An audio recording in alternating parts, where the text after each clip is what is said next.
Rindal din din dam rindal din da din din dam rindal din. Qaraca sabahın xeyir. Nə var, etmil çəkim çıxın, hə? Onu sözlərim Hə, Aziz. mən ged işinə məşğul Hə, zaten. yox, qulaq as, gedim, getmirəm. Mən səndən bir şey xahiş edirəm. Hə. Mən dünənləri telefonda baxdım, gördüm sən bir dənə qəşəng müsahibə verirsən. Sən nə qədər gənclərə örnək olmusan, nə qədər dəstək olmusan. Sən Hə, özün sağ də ol, Mərd, imkan sağ ol. olmaq üçün nə qədər əziyyətlərdən çəkmisən. Sağ ol, Mərd. Mən də elə bir şeylər istəyirəm, amma bir dənə motivasiya verirəm. Hə, Mərd, sən- Mən gəlmişəm şəxsən sənin əlinə. Heç nə demə. Bura bir dənə sənin əlini sıxım. Bir dənə, söhbət. Hə, gəl. Cavab vermə. Hə, balaca, hə. Elə pis oldum inan. Ey məhəbbət. Bilirsən məhəbbət. Hə. O qədər çeşmə-çeşli çətin yollarım olub mənim. Oy, nə pis oluram mən. O qədər əziyyət çəkmişəm ki. Boy. Amma o qədər çörək verdiyim oğlanlar olub ki. Sən çörək ver də.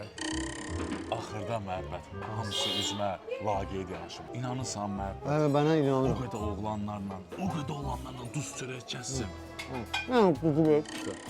Ay. Bir də məhəbbət. İnsan gərək həyatda bəlkə boşa düşəndə Bu yumurta da deyəsən biraz boş çıxıb. yanında gələ dostlar olsun. Mütləq, Amma mən mütləq. bir dənə adam tapa bilmədim də mən. Heç kim tapamadı verəmi. Oy. Ey məhəbbət. O qədər deyib bu şeyləri kədərlənirəm ki. Oradan yanı saldıqdan bir. Kədərdən görək. İnansan ki məhəbbət.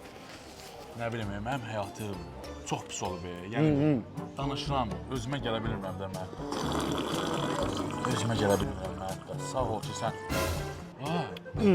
Nə hürkülsün ha çay?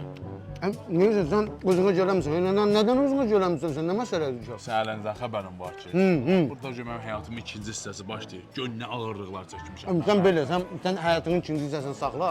Çünki mən belə ağır söhbətlərə dözə bilmərəm. Çünki mən doymuşam bu söhbətlərdən. Sən bunu ucuna saxla. Mən gələrəm söhbətinə qulaq asacağam. Çox pis oluram. Mən elə pis oluram. Yox, hep. Öpürəm. Ay məhəbbət, marş. Həyatımın ağırlığına məhəbbət də dözə bilmədi.